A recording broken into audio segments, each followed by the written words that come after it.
son Saint-Nom, pour le glorifier, pour l'adorer en ce matin. Alors j'invite mes frères, mes sœurs, les enfants à venir se concentrer devant la présence du Seigneur. Ce matin, nous voulons tout oublier pour pouvoir nous centrer sur la personne de Jésus-Christ.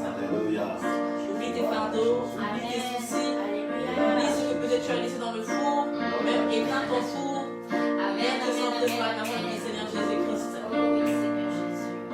Laissez les enfants de côté, venez vous présenter devant la personne du Jésus-Christ.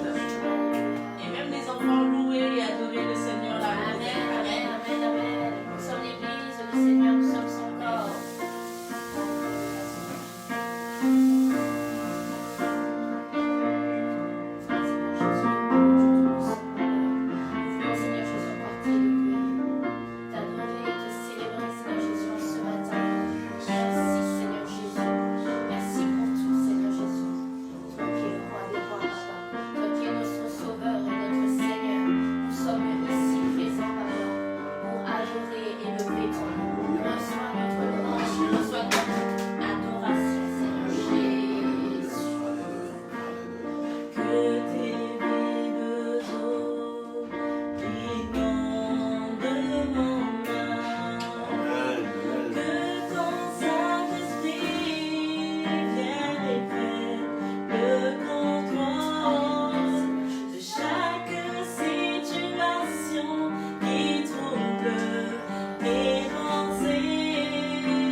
Mes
soucis, mes fardeaux,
en vérité. Et pour cela, nous voulons être inondés de ton Esprit Saint. Ce matin encore, Seigneur Jésus, inonde-nous. Que notre couple puisse déborder en ta présence, Seigneur Jésus.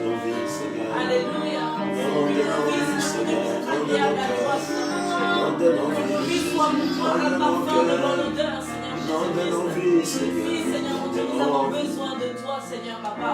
Inonde nos vies, Seigneur Jésus. Tout fardeau, nous te posons à tes pieds, tout fardeau, tout ceci. Alléluia, gloire à Dieu. Alléluia, pour être libre dans ta présence. Oh Jésus. Comment te dire ce que je ressens? Tes bienfaits sont trop grands. Du fond de mon âme connaît l'âme qui traduit tous mes silences. Amen. Comment te dire ce que je ressens? Tes bienfaits sont trop grands. Du fond de mon âme connaît l'âme qui traduisent mes silences. Comment te dire ce que je ressens?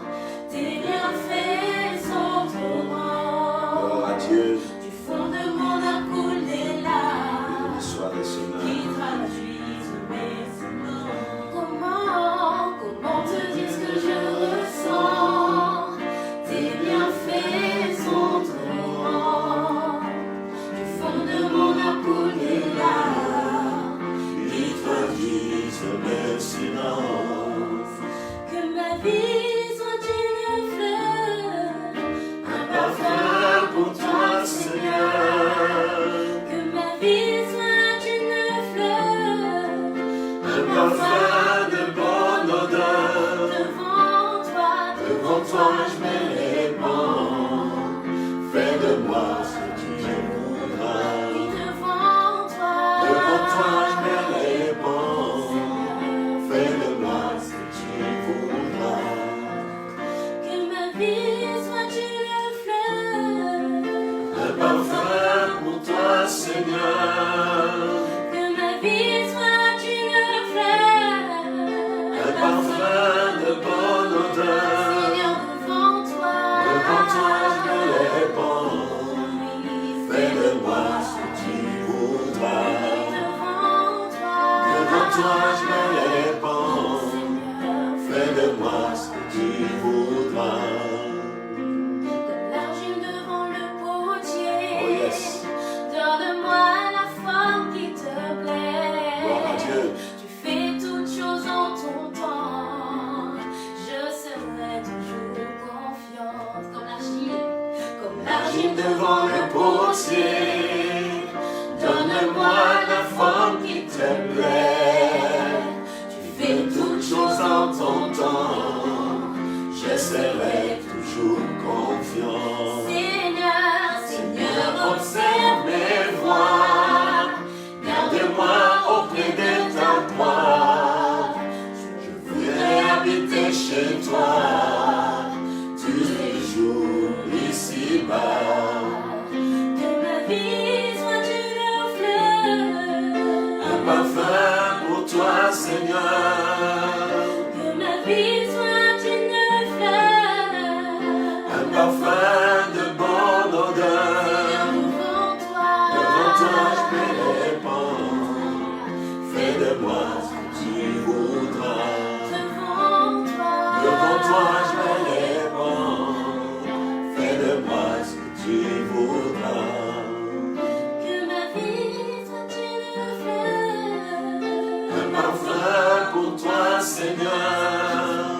que ma vie soit une fleur, Un parfum de bonne odeur. Devant toi, je me répands. Fais de moi ce que tu voudras. Devant toi, je me répands.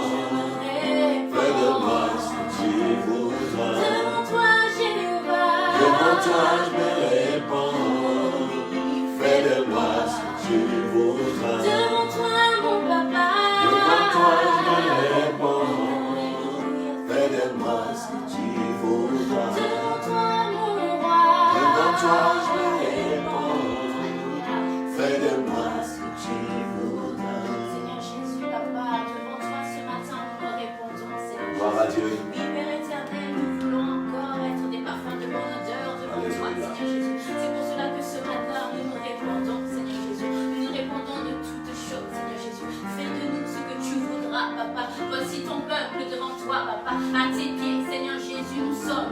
Papa, devant ton trône, Seigneur Jésus, de majesté, Seigneur Jésus, nous voici, Papa, devant toi, Seigneur Jésus.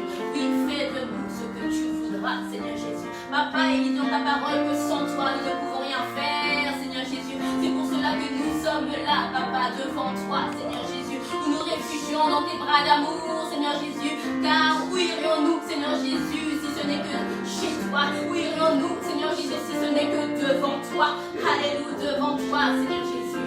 Devant toi, Seigneur Jésus. Oui, devant toi, je me répands. Fais de moi ce que tu voudras.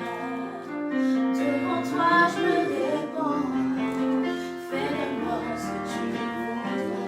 Devant toi, je me répands. Fais de moi ce que tu voudras. Oui, devant toi, je me répands. Fais de moi ce que tu voudras. Devant toi, mon papa. Devant toi, je me répands. Voici. Fais de moi ce que tu voudras. Devant toi, le roi des rois. Devant toi, je me répands. Oui, fais de moi ce que tu voudras.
l'église. Tu es le chef. Tu es la tête de l'église. La place. Le règne en majesté en gloire. Oh Jésus. Nous t'adorons, nous t'exaltons. Viens établir ton trône éternel. Amen, amen, amen. Par nos louanges, nous t'habitons. Viens Jésus, prends la place du roi.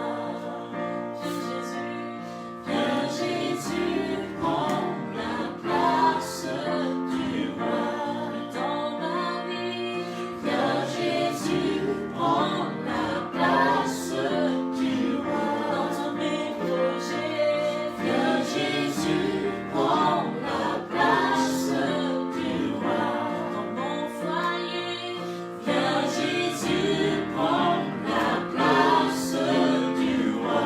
Dans mon futur, viens Jésus, prends la place du roi. Dans mes danses, dans mes talents, Jésus, prends la place du roi. Et dans mon cœur, viens Jésus, prends la place du roi.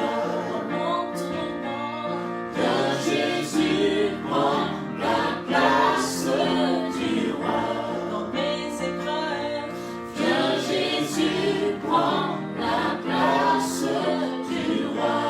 Dans mes joies, viens Jésus, prends la place du roi. À chaque instant, à chaque moment, Jésus, prends la place du roi.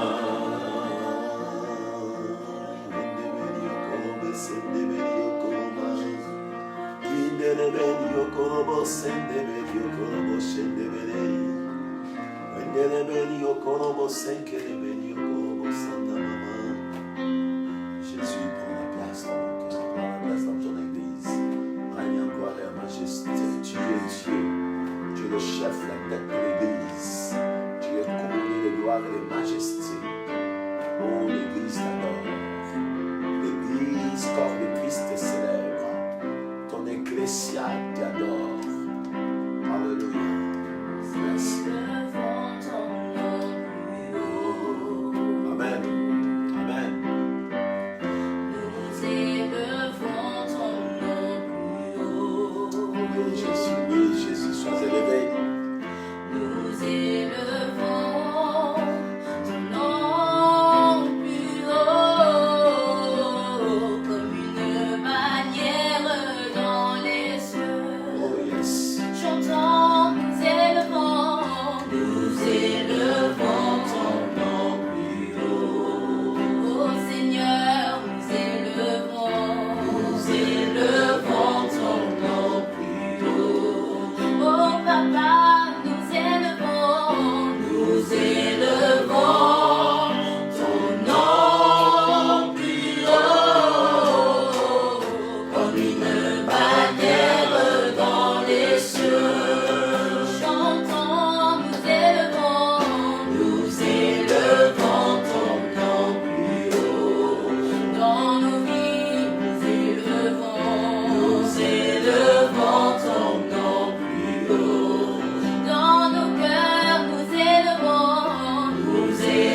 pas l'autel. Dans le nom de l'Éternel, ma bannière, l'Éternel, ma victoire. Yahvé ici, nous élevons ce matin ta bannière et nous proclamons que tu es notre victoire. Nous proclamons que tu as vaincu la mort, que tu es ressuscité le troisième jour. C'est toi notre victoire. Devant la mort, devant l'adversité, toi notre victoire, Jésus. Nous proclamons, nous t'élevons. Alléluia, ta bannière ce matin. Yahvé ici. Je veux exprimer mon désir, celui de t'adorer pour moi.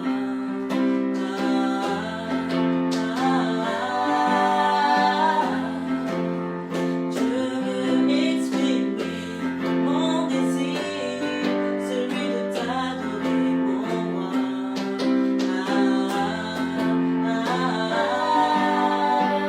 Je veux exprimer mon désir, celui de t'adorer pour moi.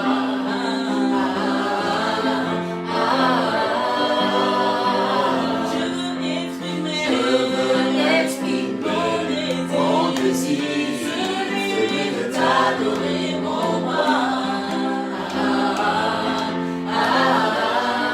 Et tu es comme un étendard, comme un étendard, tu es comme un étendard, tu es comme un étendard, tu es comme un étendard, tu es comme un étendard, tu es comme un étendard, tu es comme un étendard, tu es comme un étendard, tu es comme un étendard, tu es comme un étendard, tu es comme un étendard, tu es comme un étendard, tu es comme un étendard. Tu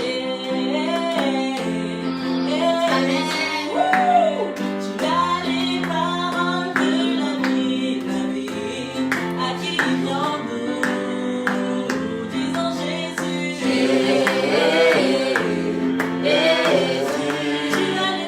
as les paroles de la vie, à qui nous chantons Jésus. Tu as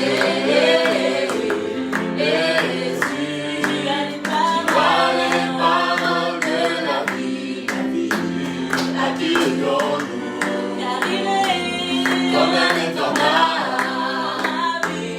comme un étendard, il est comme un étendard, il est comme un étendard, il est comme un étendard, il est comme un étendard, il est comme un étendard, il est comme un étendard, il est comme un étendard, il est comme un étendard, il est comme un étendard, Jésus-Christ, il est comme un étendard. Je veux exprimer mon désir, celui de l'élever pour moi.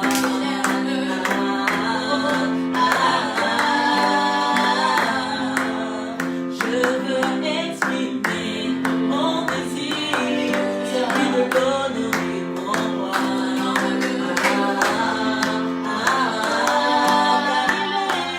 Comme un étendard, comme un étendard, comme un étendard,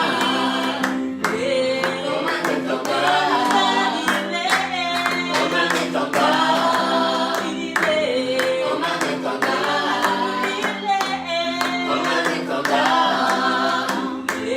comme un étendard, comme un étendard, comme un étendard.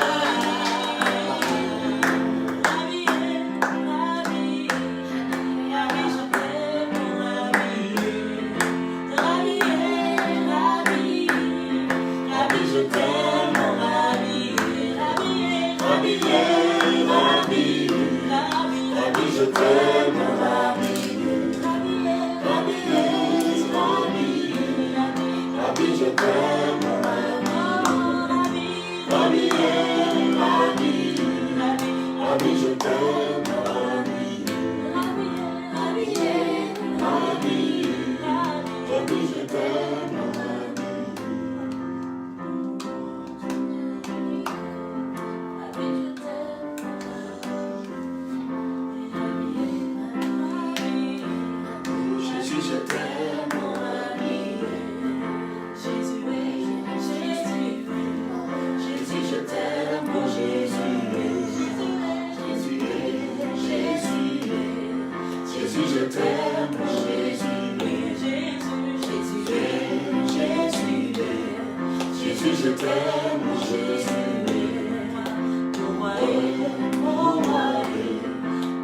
t'aime, mon roi, mon roi, mon roi, mon roi, je t'aime, mon roi.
Jésus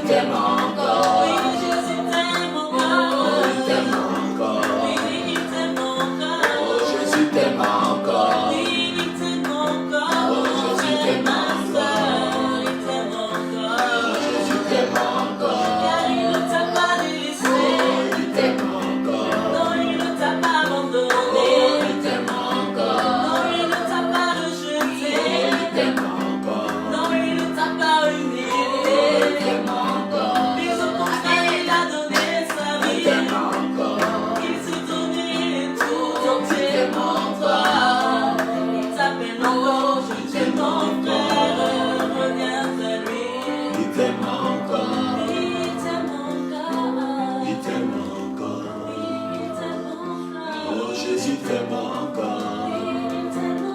Oh Jésus t'aime encore. Il t'aime encore.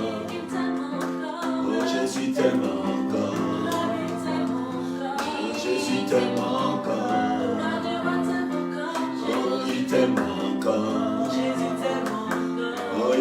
t'aime encore. Jésus t'aime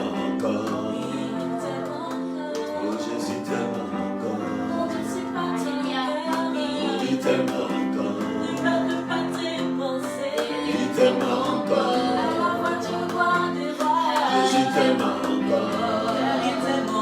Oh Jésus t'aime encore. Oh Jésus t'aime encore.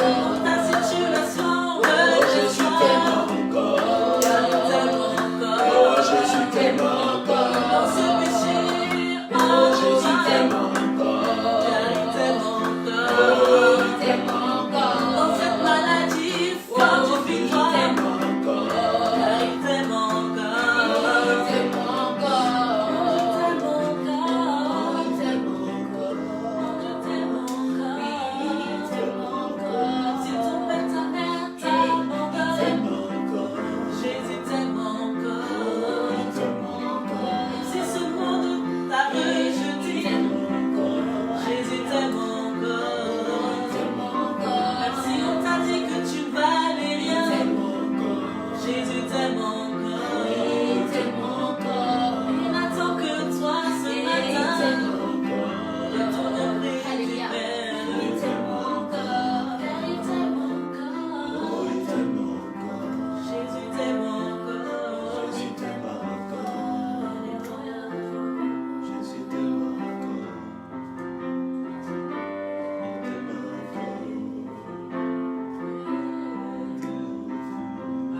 me confie.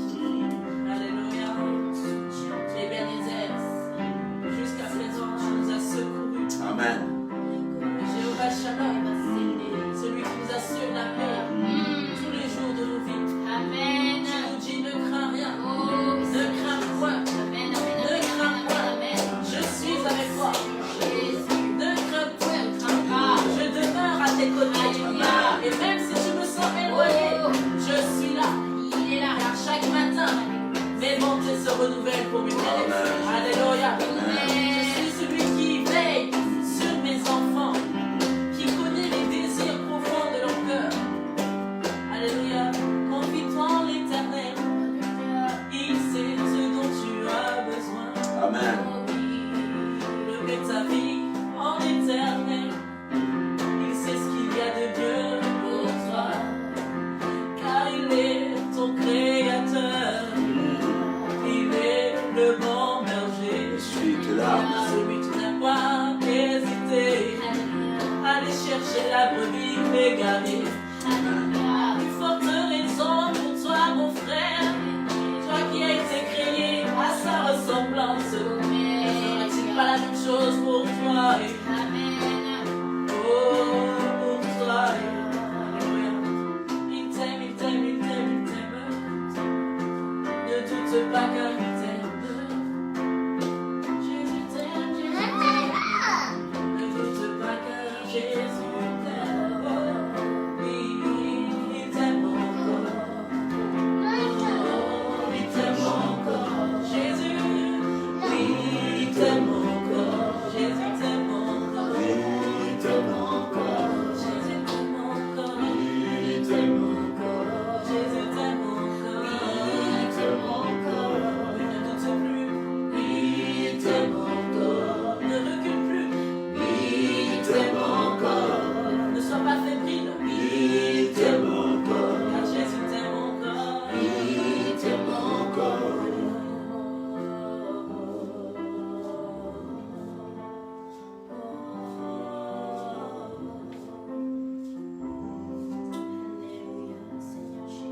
Alléluia.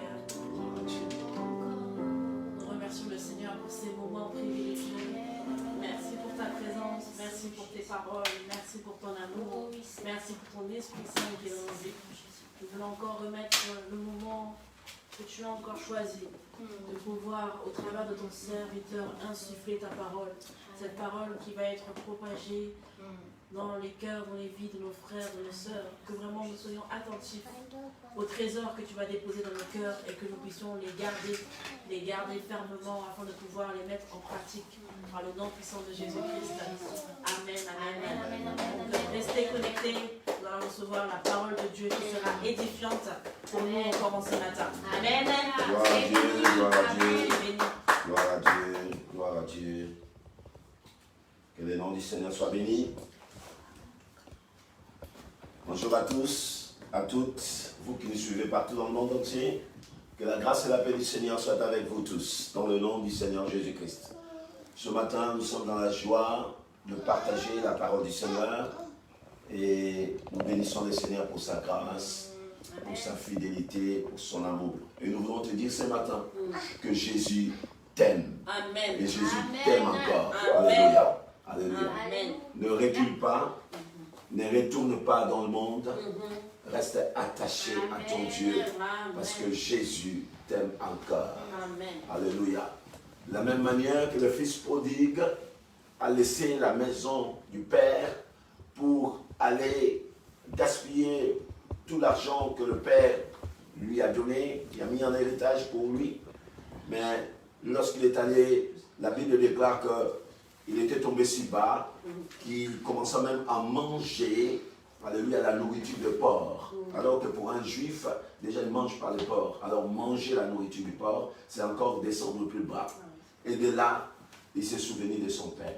Et il a dit, Père, j'ai péché contre toi, je ne suis pas digne d'être traité comme ton fils, mais je retournerai. Et c'est comme ça que le fils prodigue est retourné à la maison parentale. Aujourd'hui encore, peut-être tu es dans cette situation, sache que Jésus t'aime encore. Et il veut que tu puisses retourner dans sa maison et dans sa présence. Amen. Parce que tu es sa brebis. Même si Amen. tu es égaré, mais tu es quand même sa brebis. Amen. Le Seigneur t'aime encore. Amen. Amen. Ok, que le nom du Seigneur soit glorifié. Sans plus tarder, nous allons prendre la parole de Dieu dans le livre du prophète Ésaïe. Ce matin, nous allons partager quelque chose d'important. Ésaïe 43. Nous allons lire à partir du verset 1 jusqu'au verset 3. Ésaïe 43, verset 1 à 3. Nous lisons la parole du Seigneur. Ainsi parle maintenant l'Éternel qui t'a créé, ô Jacob, celui qui t'a formé, ô Israël. Ne crains rien, car je te rachète. Je t'appelle par ton nom, tu es à moi. Si tu traverses les eaux, je serai avec toi. Et le fleuve, ils ne te submergeront point. Si tu marches dans le feu, tu ne te brûleras pas, et la flamme ne t'embrassera pas, car je suis l'Éternel ton Dieu, le Saint d'Israël ton sauveur. Je donne l'Égypte pour ta rançon, l'Éthiopie et Saba à ta place. Je continue verset 4. Parce que tu as du prix à mes yeux, parce que tu es honoré et que je t'aime, je donne des hommes à ta place et de peuples pour ta vie. N'aie qu'un rien, car je suis avec toi. Gloire à Dieu. Il paraît que selon les érudits de la parole de Dieu, le monde ne craint pas, on ne craint point. Et répété dans la parole de Dieu, dans la Bible, 365 fois. Amen. Donc tous les jours de ta vie, le Seigneur, ton Dieu, te dit, ne crains point. Ne crains pas. Alléluia. Et nous allons voir pourquoi cette parole est très importante pour nous aujourd'hui encore en tant que peuple de Dieu. Parce que nous vivons des moments très difficiles. Et à des fois, nous n'arrivons pas à discerner le temps par lequel nous vivons. Mais le Seigneur, chaque jour, chaque matin, comme la Bible dit, comme il renouvelle ce bonté en nous tous les jours de notre vie. Et tous les jours, il nous dit, mon enfant, mon fils, ne crains point. Amen. Alléluia. Mais là, nous voyons que quelque chose de très important. Il dit, si tu traverses les eaux, je serai avec toi, et les fleuves, ils ne te submergeront point. Ça, nous voyons qu'il parle de l'expérience du peuple d'Israël lorsqu'il est sorti du pays d'Égypte, pays d'esclavage, sous la domination de Pharaon. Alléluia. Et nous voyons que le peuple d'Israël a vécu la gloire de Dieu, a expérimenté la puissance de Dieu. Alléluia. La Bible dit qu'ils ont traversé la mer Rouge. Alléluia. Et leurs ennemis ont été engloutis. Ça, nous voyons que c'est l'expérience du peuple d'Israël. Amen. Nous pouvons dire que c'est le seul peuple, qui a pu traverser une mer, notamment la mer Rouge, alléluia, sans bateau, ni pirogue, ni en croisière, mais à pied. Amen. Gloire à Dieu. C'est une expérience merveilleuse, c'est la gloire de Dieu qui s'est manifestée. Ça, c'est la première des choses. La deuxième des choses, il dit que si tu marches dans le feu, tu ne te brûleras pas et les flammes ne t'embrasseront pas. Alléluia. Gloire à Dieu. Et ça, nous voyons, c'est une autre expérience. Alléluia. Que les trois amis de Daniel, dans le livre, le prophète Daniel, qui ont expérimenté ces choses. Ils ont été jetés dans la fournaise ardente, la fournaise qui a été chauffée 7 fois plus par le roi Nebuchadnezzar, parce que les trois amis de Daniel, Shadrach, Meshach, Abednego, n'ont pas voulu se prosterner et adorer la statue que le roi Nebuchadnezzar avait érigée. Donc la statue de son Dieu. Donc lui-même, lui-même se présentait comme Dieu dans son royaume. Et les trois amis n'ont pas, alléluia, voulu, ils ont refusé catégoriquement de se prosterner devant cette statue. Et c'est comme ça qu'ils ont été jetés dans la fournaise ardente du feu. et la Bible dit que Dieu a manifesté sa gloire. Alors, si je peux donner un titre à ce message, dit « Enfin que sa gloire éclate, afin que sa gloire se manifeste. » Gloire à Dieu. Et nous voyons que dans le livre, dans l'épître de Jacques, chapitre 1, verset 2, il pourra dire « Mes frères, regardez comme un sujet de joie complète, un sujet de joie complète, un sujet de joie parfaite, les diverses épreuves, les divers tests auxquels vous pouvez être exposés. Amen. Sachant que l'épreuve ou les tests de votre foi produit la patience ou la persévérance ou l'endurance.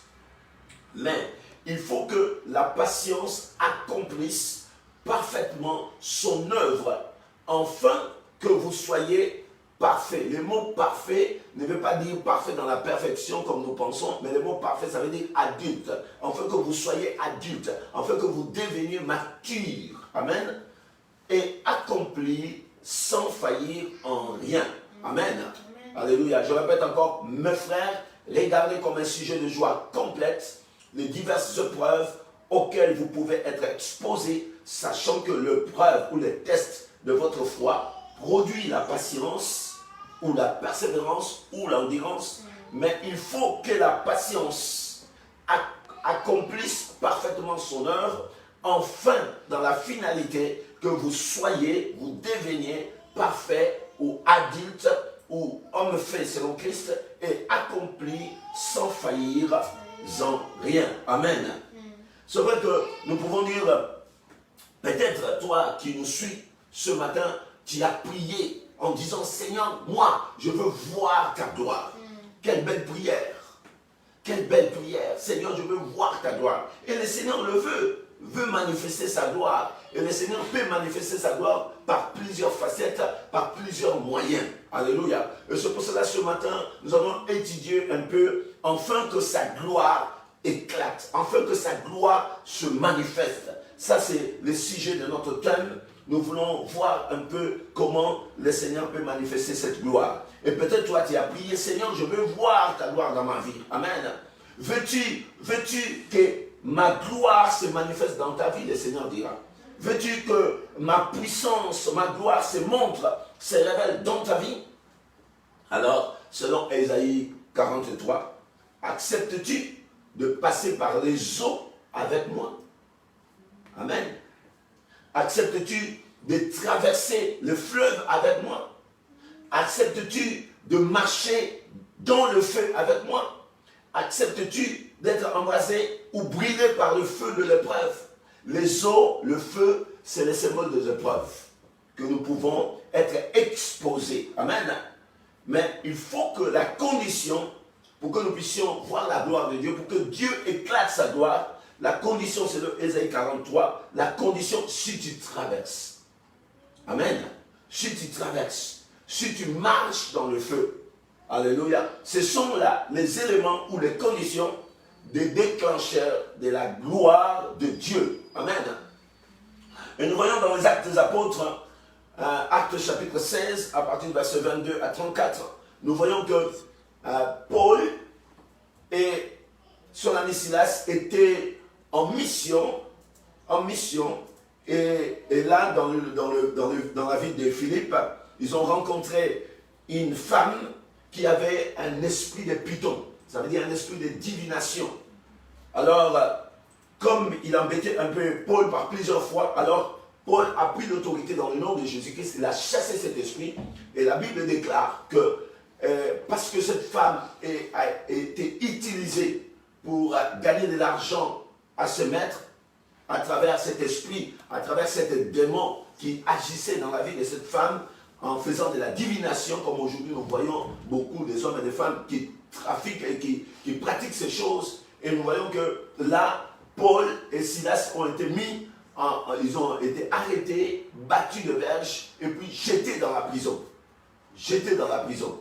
Mais nous voyons qu'au milieu de cette épreuve, la Bible dit que Paul et Silas priaient et chantaient des louanges à notre Dieu. Amen. Et là, il y a eu la gloire de Dieu qui s'est éclatée, la gloire de Dieu qui s'est manifestée. Alléluia. Gloire à Dieu. Comment il s'est manifesté cette gloire? La Bible dit qu'il y a eu tremblement de terre. La Bible dit qu'il y a le fondement de la prison qui a été ébranlé. La Bible dit que les portes s'ouvrirent de tous les prisonniers. Les liens de tous les prisonniers se rompurent. Et même celui qui garde, le chef, les gardiens de la prison, les geôliers aussi. Même la Bible dit que le geôlier a été sauvé parce qu'il a demandé la lumière, parce qu'il a demandé comment il doit être sauvé. Et la Bible dit qu'à partir de ce moment-là, le geôlier et sa famille ont été sauvés. Et c'est comme ça que Dieu a manifesté, a fait éclater sa gloire. Alléluia. Alléluia. La gloire de Dieu ne s'éclate pas comme ça. La gloire de Dieu ne se manifeste pas comme ça en s'essayant dans un divan. Non, frères et sœurs. Nous avons besoin de savoir que si tu traverses avec lui, alléluia, alléluia, les eaux, amen, si tu acceptes de passer par les eaux, si tu acceptes de traverser les eaux, si tu acceptes de marcher dans le feu, si tu acceptes d'être embrasé par le feu de l'épreuve, c'est alors Dieu va, alléluia, alléluia, saisir de cette occasion. Parce qu'il voit que son fils ou sa fille manifeste la foi. Et cette foi est éprouvée par le feu. Et c'est alors que Dieu se saisira de cette situation pour qu'il puisse éclater sa gloire. Amen. Gloire à Dieu. Et nous voyons aussi Pierre en prison. Jacques est décapité par le roi Hérode. Pierre est en prison. La Bible dit que l'Église ne cessait de monter vers l'Éternel, vers le Seigneur, la prière. Et nous voyons qu'à travers la prière de l'Église, la Bible déclare, au moment où l'Église était dans une situation, dans un temps de persécution, la Bible déclare qu'à travers la prière incessante, la prière sans cesse de l'Église, alléluia, la Bible dit que la gloire de Dieu s'est éclatée. Amen. Comment Dieu lui-même a envoyé son ange, il est venu libérer Pierre. Amen. Et c'est comme ça que Pierre a été libéré, ses liens sont rompus. Alors qu'il était gardé par 16 soldats. Je ne sais même pas comment les serveurs ont fait, mais Pierre était sorti libre. Alléluia. Amen. Dieu a fait éclater sa gloire, sa puissance s'est manifestée. Frères et sœurs, c'est lorsque nous allons comprendre si réellement nous voulons voir la gloire de Dieu, ça ne se fera pas comme nous le pensons toujours.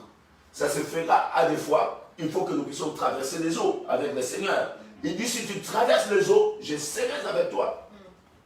Ce qui importe pour nous, ce n'est pas la traversée des eaux, ce n'est pas le feu, mais ce qui est important, que dans cette situation, dans cette épreuve, que je sois sûr et certain que Jésus est avec moi, que le Seigneur est avec moi. C'est ça qui est la parole capitale d'Ésaïe 43. Si tu traverses les eaux, Israël, si tu traverses les eaux, je serai avec toi.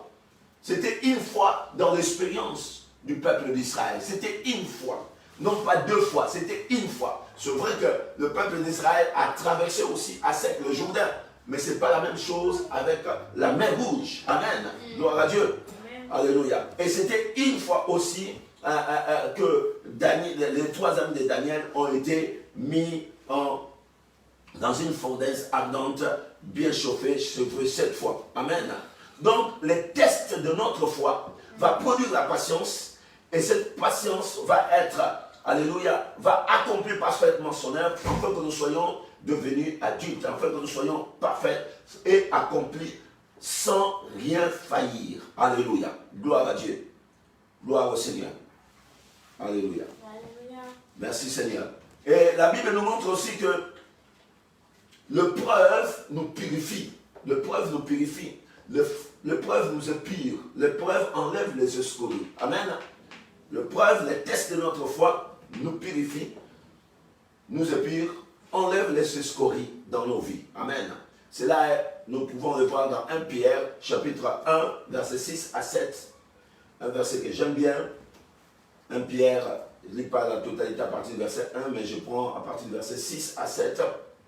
Il dit, en cela, vous vous réjouissez, quoique vous soyez maintenant attristés pour un peu par diverses épreuves, puisqu'il est faux, vous voyez, il dit, puisqu'il est faux, afin que l'épreuve de votre foi, donc les tests de votre foi, plus précieuses que l'or périssable. Alléluia.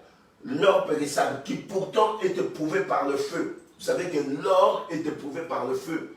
Quand on prend l'or, il vient avec des saletés. Et il doit être purifié par le feu afin que vraiment son éclat puisse apparaître. Alléluia. Il prend cette comparaison par rapport à notre foi. Il dit l'épreuve de votre foi plus précieuse que l'or périssable qui pourtant est éprouvée par le feu, elle vous vaudra louange, gloire, honneur lorsque Jésus-Christ apparaîtra. Là, il nous montre le test de notre foi, alléluia, plus précieuse que l'or, il nous montre sa valeur. Sa valeur, alléluia. La valeur de notre foi, lorsqu'il est éprouvé, elle vaudra louange, gloire, honneur, lorsque Jésus-Christ apparaîtra. Amen. Là, nous voyons que c'est la foi qui a résisté au feu de l'épreuve qui vaudra louange, gloire et honneur. Amen. Gloire à Dieu. Nous prenons par exemple l'exemple de l'apôtre Paul qui lui a passé par beaucoup d'épreuves, alléluia, à cause de Jésus, à cause de son évangile, à cause de la mission du ministère que Dieu lui a donné. La Bible dit dans 2 Corinthiens chapitre 12, au verset 12, ça c'est l'exemple de Paul, 2 Corinthiens chapitre 12, verset 12, le preuve de mon apostolat ont éclaté, voilà, au milieu de vous, par une patience à toute preuve, à toute épreuve. Le preuve de mon apostolat ont éclaté au milieu de vous par une patience à toute épreuve, par des signes de prodiges et de miracles. Amen. Avant des signes, de prodiges et de miracles, avant la manifestation visible, avant la manifestation de la gloire de Dieu, il dit que sa foi a été éprouvée par beaucoup de preuves. Alléluia. Alléluia. Mais il a tenu ferme. C'est pour ça qu'il dit, par une foi, par une patience à toute épreuve. Par une patience à toute épreuve. Cela est la preuve de son apostolat. Alléluia. Patience à toute épreuve. C'est pour cela, nous, en tant qu'enfants de Dieu, en tant qu'hommes et femmes qui servent le Seigneur, la première des choses, c'est cette patience à toute épreuve que nous devons manifester. Amen. Gloire à Dieu. Et nous allons prendre l'exemple, nous allons continuer à parler maintenant d'Israël, parce que c'est l'Israël, lorsqu'il est sorti du pays de l'esclavage, sous la domination de Pharaon, Israël a passé sur la mer Rouge. Et nous allons voir un peu cet exemple-là, parce que ça va nous parler. Nous allons prendre Exode, chapitre 13, verset 17, au commencement. Après quoi, nous allons lire Exode, chapitre 14, verset 1 à 30.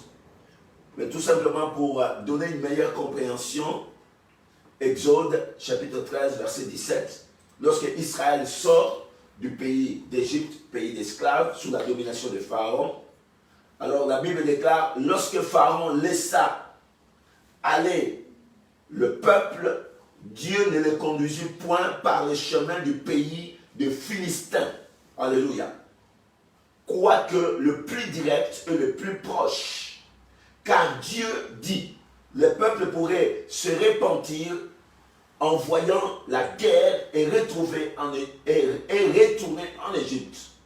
Dieu fit faire au peuple un détour par le chemin du désert vers la mer Rouge. Et la Bible déclare que Dieu marchait devant eux pendant le jour comme une colonne de nuée et pendant la nuit comme une colonne de feu pour les éclairer. Donc la présence de Dieu était présente. Alléluia. Alléluia. Sur son peuple. Alléluia. Gloire à Dieu. Et Israël, c'est aussi l'image de l'Église. Israël, c'est aussi l'image de l'Église. C'est parce que la Bible dit que tout ce qui a été écrit dans l'Ancien Testament est pour nous une instruction. L'histoire du peuple d'Israël, sa délivrance, sa sortie du pays d'Égypte, son séjour au désert pendant 40 ans et son entrée dans le pays promis, c'est aussi pour nous notre instruction en tant qu'Église de Jésus-Christ. Alléluia. Pourquoi Dieu ne les a pas conduits par le chemin le plus proche, le plus rapide? Il paraît qu'au lieu de 40 ans, dans les chemins que Dieu les a menés, au lieu de 40 ans, ils devaient, en direction vers le pays des Philistins, ils devaient faire tout simplement 1 an. Vous voyez? Mais Dieu ne les a pas conduits vers ces chemins-là. Vous savez que le pays des Philistins, vous vous souvenez des Goliaths, c'était des hommes qui connaissaient la guerre. Mais vous voyez, Israël est sorti des 400 siècles, 400 ans de l'esclavage. Il était fatigué, le peuple était fatigué, les hommes, les personnes âgées, tout ça, les enfants, ils étaient fatigués à cause de cet esclavage. Donc, le maître devant le Philistin, ce sera le peuple ne connaissait pas la guerre. Ils n'avaient pas appris la guerre.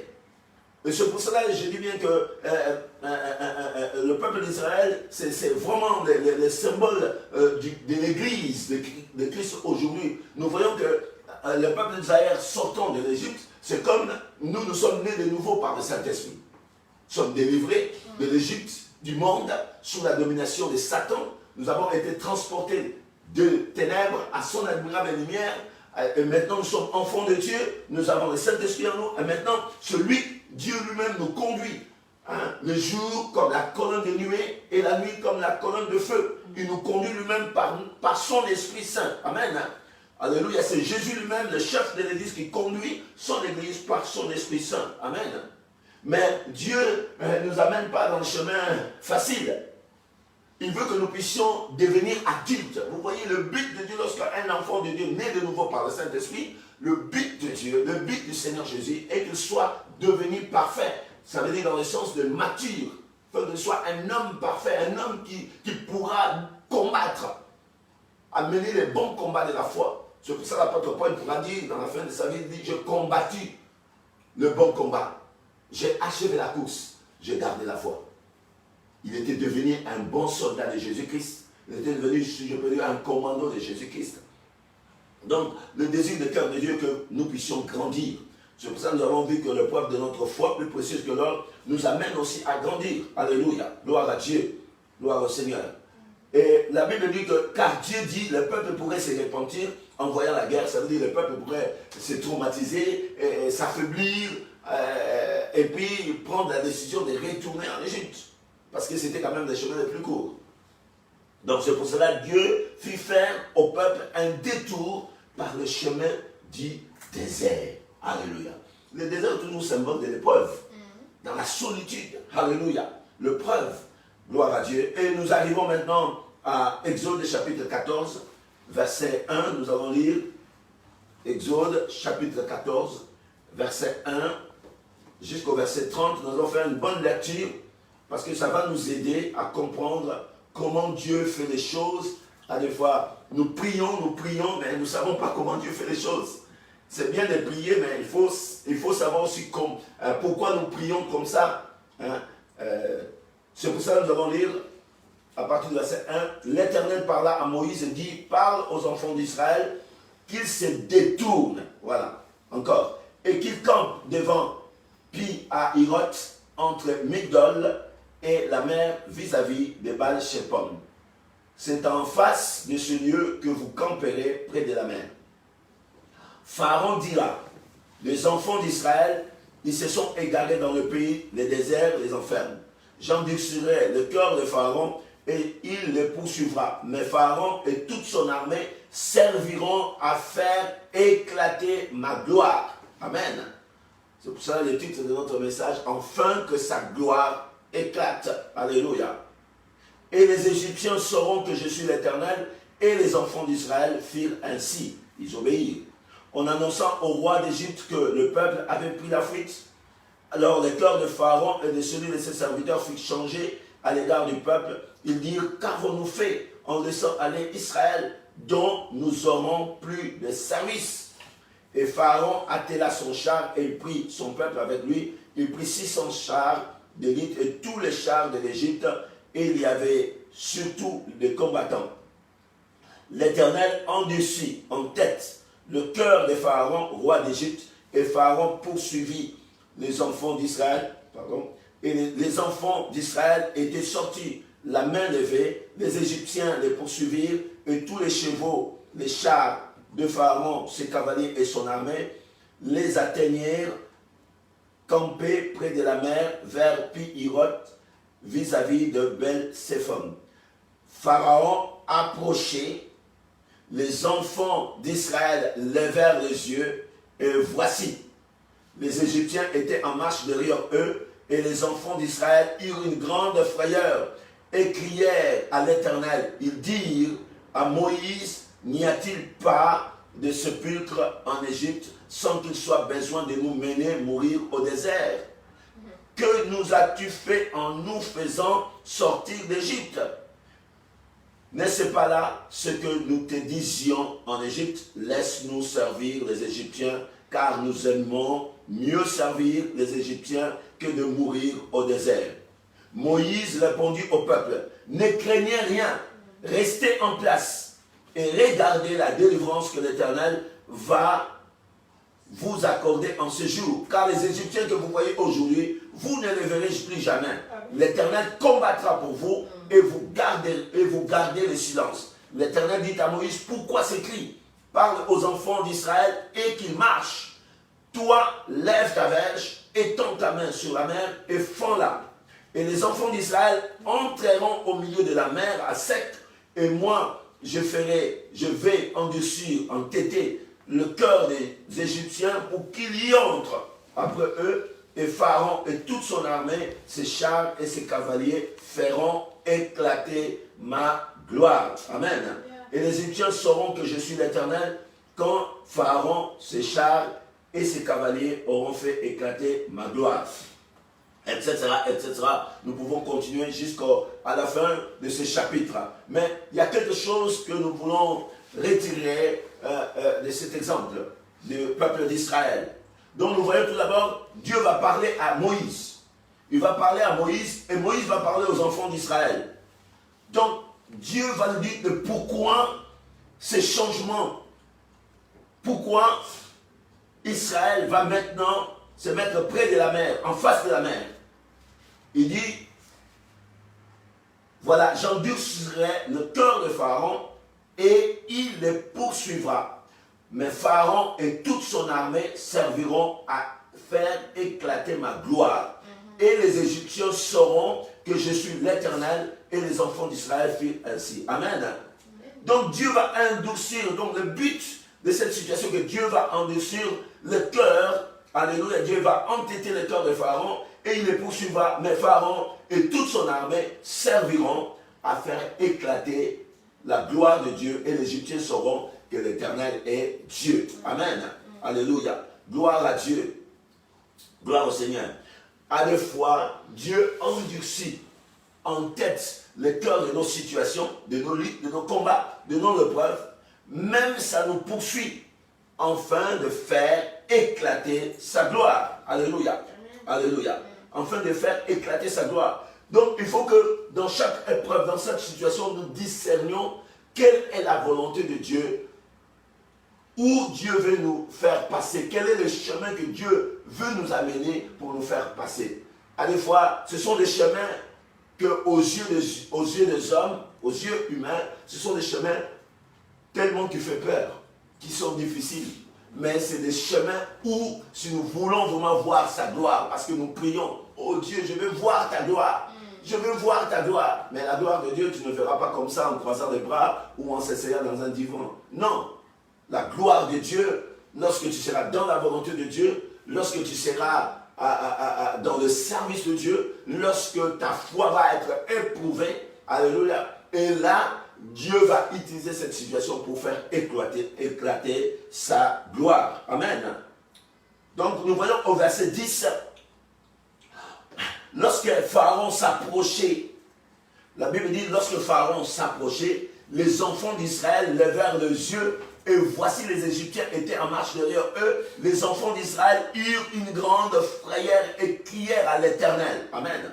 Alors nous savons, je ne sais pas, je ne peux pas être précis si les enfants d'Israël ont crié à l'Éternel ou ont supplié pour que Dieu puisse manifester sa gloire, Dieu puisse empêcher, Dieu puisse les délivrer. Mais ce qui me donne à douter un peu, parce que là, nous voyons que leurs paroles envers Moïse étaient contraires. Alléluia. Ils criaient parce qu'ils avaient en fait, c'est la peur qui les avait fait crier. Ce n'est pas la foi. Parce que la foi aussi a un cri. Mais la peur aussi a un cri. Amen. Les deux ont un cri. Mais lorsque Pharaon s'approchait, la première arme fatale, c'est la peur. Contre le peuple d'Israël, c'est la peur. L'ennemi Pharaon, le diable de Pharaon, il veut terroriser il veut terroriser le peuple pour que le peuple puisse perdre toute sa force, qui est notre confiance en Dieu. Vous savez que c'est notre force, la foi est notre force. Mais comment l'ennemi, dans les épreuves, dans les situations difficiles que nous traversons, pourra éradiquer cette foi ou nous mettre en doute. C'est l'arme fatale que l'ennemi utilise le plus souvent, c'est la peur. C'est pour ça, voilà pourquoi je vous dis au commencement, selon les érudits de la parole de Dieu, il y a 365 fois dans la Bible où il décrit ne crains point. Parce que Dieu veut que nous puissions pas craindre. Parce que si nous commençons à avoir la peur, nous allons perdre la foi. Nous allons être déstabilisés. Alors que notre force intérieure s'appelle la foi. C'est ça notre force en tant que chrétien. C'est la foi que nous avons. Et l'ennemi essaie toujours de prendre cette arme fatale qui est la peur pour nous terroriser, pour perdre toute notre force qui est notre confiance en Dieu. Alléluia. Vous voyez l'exemple par exemple de Jésus-Christ lorsqu'il était avec ses disciples dans la barque où il y a eu un tourbillon, une tempête. La barque était malmenée de gauche et de droite, mais Jésus était dans le calme. Il dormait. Mais comme les disciples étaient saisis de frayeur, de peur, de phobie, il dit, mais Seigneur, toi tu ne tiens pas compte de notre situation. Voilà ce que la fois nous disons lorsque nous passons par des situations difficiles. Le Seigneur m'a oublié, le Seigneur ne tient même pas compte de ma situation. Non, le Seigneur est avec toi. Amen. Je serai avec toi. Si tu traverses les eaux, je serai avec toi. Amen. Mais parce que je vais éclater ma gloire, tu dois avoir confiance en moi. Amen. Amen. Alléluia. Jésus pourra dire à ses disciples dans Marc chapitre 4, verset 37 à 39, pourquoi avez-vous si peur? Voilà. Pourquoi avez-vous si peur? Alléluia. Pourquoi avez-vous si peur? Pourquoi n'avez-vous point de foi? Alléluia. Vous voyez l'arme fatale de l'ennemi dans les situations pour que les chrétiens perdent leur foi, pour que les chrétiens soient terrorisés, pour que les chrétiens ne puissent plus avoir la force intérieure pour agir par rapport à la situation, c'est la peur. Et nous voyons pour les disciples aussi, c'est la peur. Lorsqu'il y a eu ce tourbillon, cette tempête sur la barque a été enchaînée par cette tempête, déchaînée, la tempête qui déchaînait, et le disciple était dans la peur, et là, le Seigneur, parce qu'il pensait que le Seigneur ne s'occupait pas de leur situation, mais le Seigneur voulait qu'il puisse agir par la foi. Alléluia. Et c'est pour ça que le Seigneur dit, pourquoi avez-vous si peur? Pourquoi n'avez-vous point de foi? Alléluia. Et nous voyons que lorsque le Seigneur donna à Israël le pays où coule le lait et le miel, il dit qu'il y a 7 tribus qui sont dans ce pays-là. Il faut les tuer tous. Il ne faut ni même pas prendre, tout le pays doit être dévoué à l'interdit. Il ne faut pas prendre les affaires. Parce que c'est un peuple qui vit dans l'abomination. Tout ce qu'ils font, c'est en abomination envers le Seigneur. Toi, Israël, tu entreras, tu purifieras les pays, tu détruiras, tu tueras tous les hommes et les femmes, etc., etc. Donc, la Bible dit qu'il y a 7 tribus dans ce pays de Canaan. Un des tribus, c'est les tribus des Étiens. Alléluia. Les Étiens.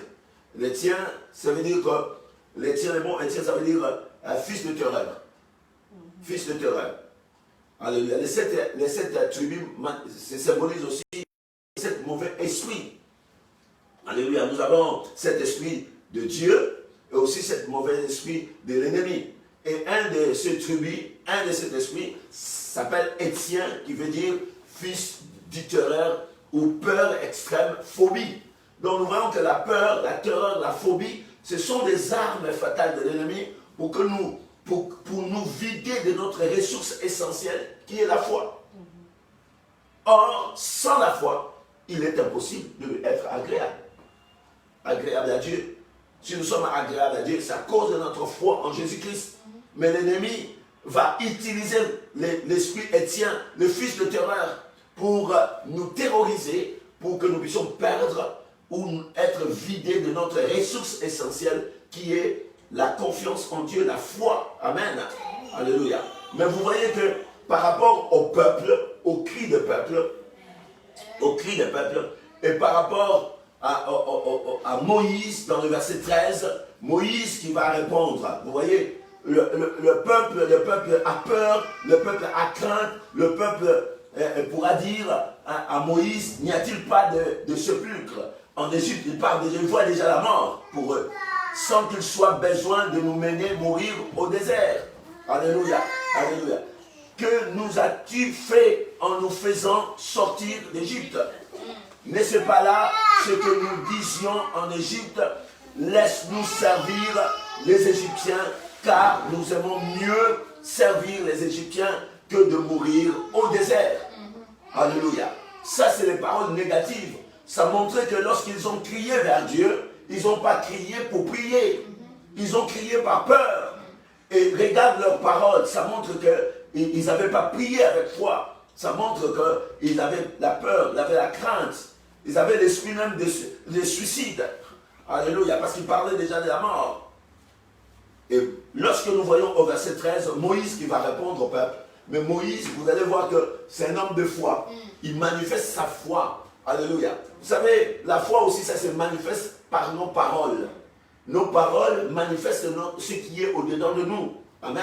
Ce qui était au-dedans du peuple d'Israël s'est manifesté par la peur. N'y a-t-il pas de sépulcre en Égypte sans qu'il soit besoin de nous mener mourir dans le désert, etc., etc. Mais lorsque Moïse va intervenir, lorsque Moïse va parler, il va réellement manifester la foi. Moïse répondit au peuple, ne craignez rien. Donc vous voyez, la première des choses que Moïse va faire, il va apaiser la crainte qui est au milieu du peuple. Vous savez savoir que, selon les érudits de la parole de Dieu, le nombre de peuples juifs qui est sorti d'Égypte, c'est à peu près 600 000 hommes. 600 000 hommes sans compter les enfants et les femmes. 600 000 hommes. Si on compte les enfants et les femmes, à peu près 2 millions de personnes pour gérer. Vous voyez que Moïse était un berger avec à peu près 2 millions de personnes. Donc il devait gérer 2 millions de personnes. Ce n'est pas quelque chose d'évident. Pas évident. Donc il fallait vraiment une communion parfaite avec Dieu, une communion parfaite avec Dieu, une communion vraiment très approfondie avec une révélation claire de la part du Seigneur. Donc Moïse avait vraiment la foi. Amen. Gloire à Dieu.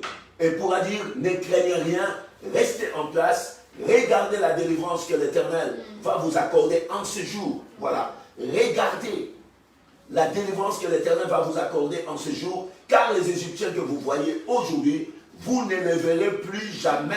Amen. Voilà l'homme de Dieu, voilà la foi, la parole de foi. Vous ne le verrez plus jamais. Ce que vous voyez là, voyez bien, prenez même des photos, parce que vous n'allez plus le voir. Amen. Gloire à Dieu. L'Éternel dit à Moïse, pourquoi ce cri parle aux enfants d'Israël et qu'il la marche? Toi lève ta verge, étends ta main sur la mer et fends-la, et les enfants d'Israël entreront au milieu de la mer à sec. Alléluia. Vous voyez, quand Dieu veut faire éclater sa gloire, il y a la part de Dieu, il y a aussi notre part. Alléluia. Dieu ne fera pas tout. Alléluia. Dieu a sa part, mais Dieu aussi réserve une part aux hommes. Donc à Moïse et au peuple de Dieu, alléluia, au peuple d'Israël, donc Moïse doit faire avancer le peuple, Moïse doit lever sa verge d'autorité et frapper la mer pour que la mer puisse se séparer en deux et que les enfants d'Israël doivent entrer dans la mer rouge. Malgré leur peur, malgré leur terreur, ils doivent entrer. Amen. Alléluia. À la fois nous demandons, Seigneur, délivre-moi, Seigneur, délivre-moi de cette situation, délivre-moi de cette épreuve. Mais Dieu ne te délivrera pas parce qu'il veut manifester sa gloire. Il faut que tu passes par l'épreuve. Il faut que tu traverses l'épreuve. Il faut que tu traverses les eaux des épreuves. Il faut que tu traverses le feu de l'épreuve. C'est comme ça que Dieu manifestera sa gloire. Vous voyez, si le peuple de Dieu n'avait pas obéi à Moïse d'entrer dans la mer, afin que Dieu manifeste sa gloire, donc on ne pourrait pas avoir cette histoire de la parole de Dieu qui est écrite. Mais heureusement, Dieu soit loué, le peuple d'Israël, par Moïse, a obéi. Ils sont entrés dans la mer. Malgré leur peur, ils sont quand même entrés par la parole que Moïse a donnée de foi. Moïse a dit, ne craignez point, ne craignez rien. Restez en place et regardez la délivrance que l'Éternel va vous accorder en ce jour. Car les Égyptiens que vous voyez aujourd'hui, vous ne les verrez plus jamais. L'Éternel combattra pour vous et vous gardez le silence. Amen. Alléluia. Cette parole, c'est une parole de foi qui a permis que Israël puisse entrer dans la mer Rouge à sec. Alléluia. Et la Bible dit, lorsque le peuple d'Israël est entré dans la mer Rouge, Dieu a écarté de gauche et de droite la mer et c'est devenu comme des murailles de protection. Alléluia. Alléluia. De gauche et de droite, c'est devenu comme un muraille de protection. Donc, c'est comme ça que le peuple d'Israël a traversé lentement. Il faut savoir que c'était de personnes âgées, de femmes, des enfants. Vous voyez la durée qu'ils puissent prendre pour traverser. Mais l'ange de l'Éternel était avec eux. Amen. Et lorsque le matin, très tôt matin, lorsque le peuple de Dieu commençait déjà à arriver à l'autre bord, et c'est là où Dieu a éclaté sa gloire. Comment? Il a enlevé les roues des chars, et les chars ne marchaient plus, ne fonctionnaient plus comme il fallait. Et là, Dieu a fait retourner, a dit à Moïse, frappe encore la mer, et la mer s'est retournée, et puis tous les soldats des Égyptiens, y compris lui-même Pharaon, ont été engloutis par, alléluia, le fleuve. Alléluia. Alléluia. Gloire à Dieu. Nous voyons que Israël devait entrer au milieu de la mer. Et c'est comme ça que Dieu fera éclater sa gloire contre tes ennemis. Amen. Dieu ne te délivrera pas de l'épreuve, même si l'ennemi te poursuit. Mais il fera de cette situation un puissant moyen de faire éclater sa gloire contre ton ennemi qui est son ennemi, afin de montrer qu'il est Dieu Tout-Puissant. Alléluia. Je répète, Dieu ne te délivrera pas de l'épreuve, même si l'ennemi te poursuit, mais il fera de cette situation un puissant moyen de faire éclater sa gloire contre ton ennemi qui est son ennemi, afin de démontrer qu'il est le Dieu Tout-Puissant, afin d'éclater sa gloire. Amen. Et nous voyons, vous voyez, Israël est comme troublé, il est dans ce mouvement, il voit pas réellement, il réalise pas réellement tout ce qui se passe.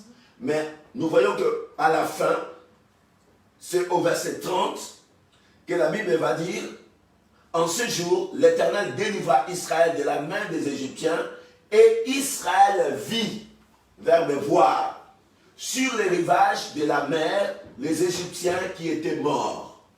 Amen. Israël vit la main puissante que l'Éternel avait dirigée contre les Égyptiens, et le peuple craignit, donc dans le sens de révéler, d'adorer l'Éternel, et eut confiance en l'Éternel et en Moïse, son serviteur. Donc c'est là, au verset 30, au verset 31, que Israël, à la fin, lorsqu'il est sorti, il réalise la puissance de Dieu, comment Dieu a fait éclater sa gloire, alors qu'Israël était dans la peur, au commencement. Alors qu'Israël était dit, mais comment ça fait-il que Dieu, tu nous as délivrés de l'Égypte, à main levée, devant la puissance de Pharaon, tu nous as délivrés, nous sommes sortis, et maintenant tu nous envoies directement vers la mer. C'est ça aussi qui se passe dans nos vies à deux fois. Le Seigneur nous envoie, on voit devant nous la mer. On dit, mais Dieu nous a abandonnés. Dieu nous amène à la mort. Non. Dieu veut faire éclater sa gloire. Alléluia. Enfin que sa gloire s'éclate. Si tu n'entres pas dans la mer, si tu n'entres pas dans la mer Rouge, si tu n'entres pas au milieu de la mer, tu ne verras pas Dieu faire éclater sa gloire. Alléluia. C'est comme ça qu'Israël a vu la manifestation de la gloire de Dieu. C'est pour cela les ennemis qui le poursuivaient.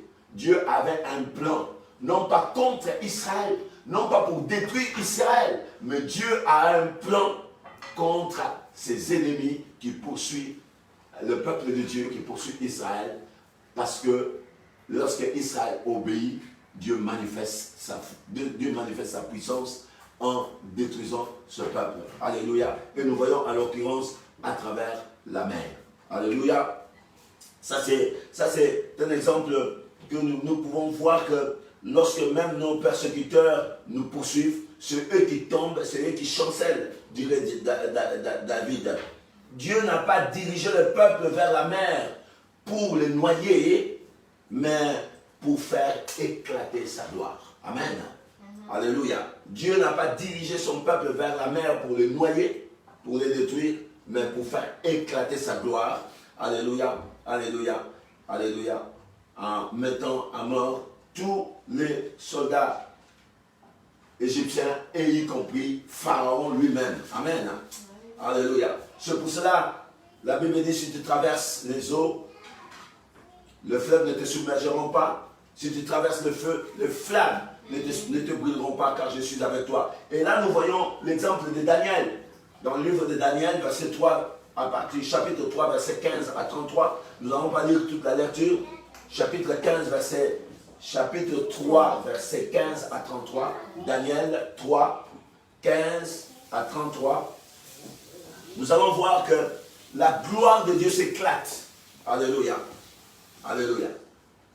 Donc, le roi Nebuchadnezzar avait élevé une statue pour que tout le monde puisse adorer, mais seulement les 3 amis de Daniel ont refusé d'adorer les statues faites par Nebuchadnezzar. Et la Bible nous parle dans le verset 15, à partir du verset 15, nous lisons, chapitre 3, verset 15,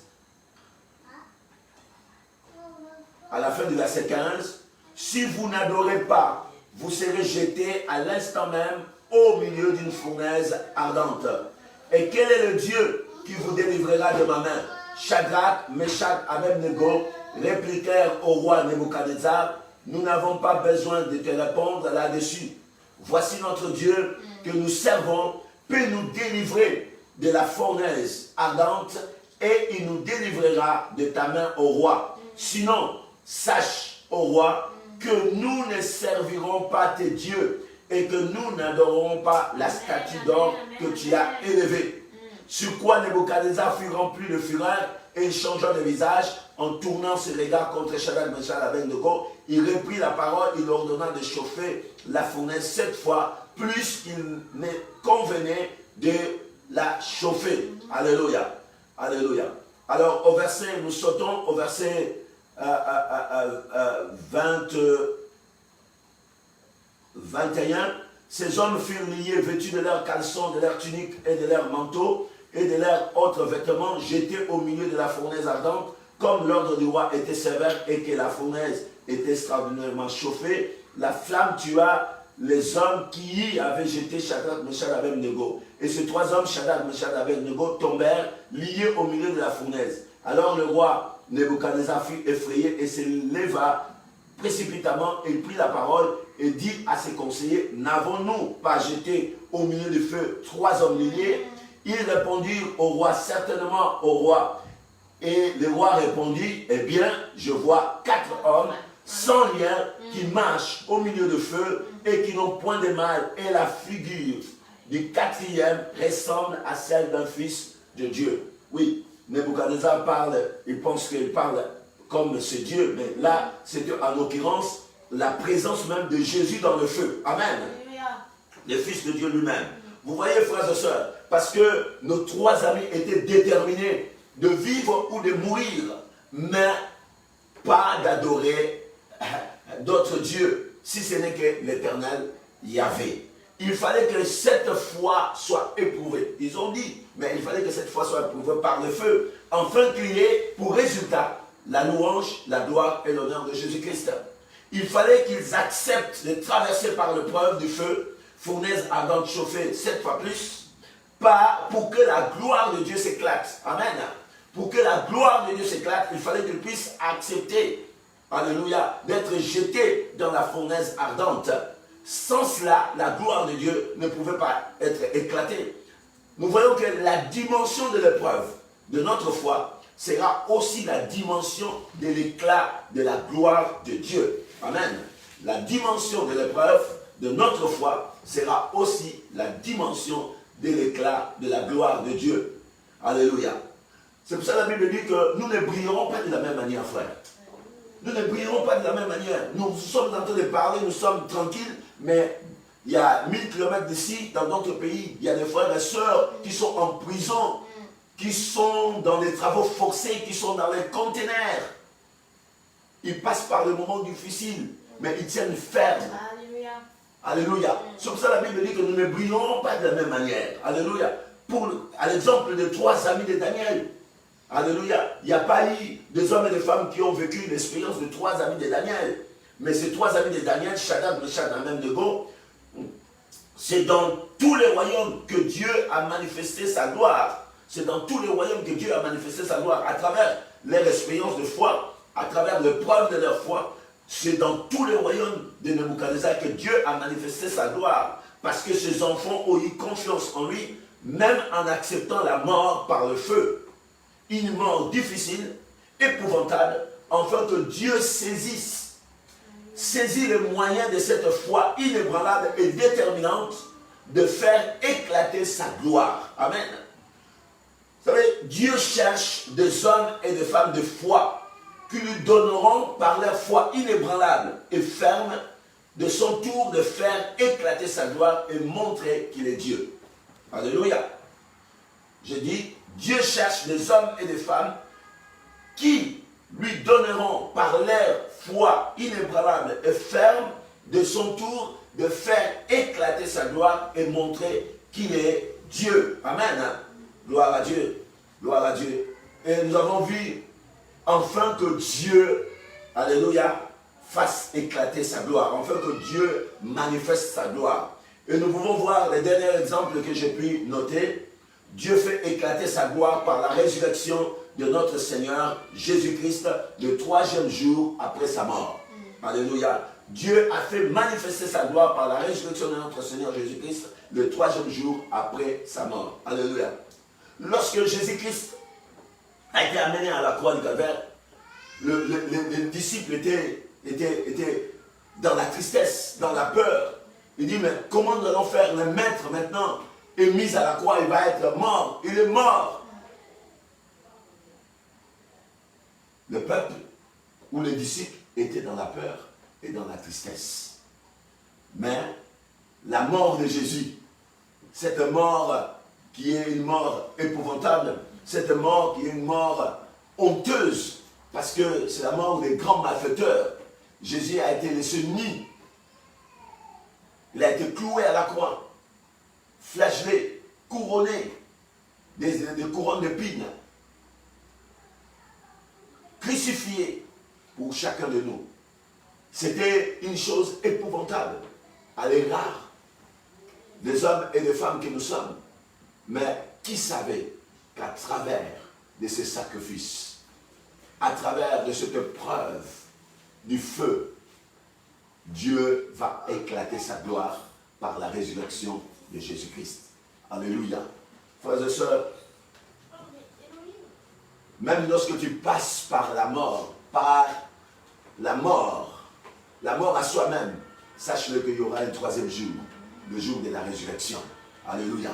Le jour de la résurrection, ne crains point.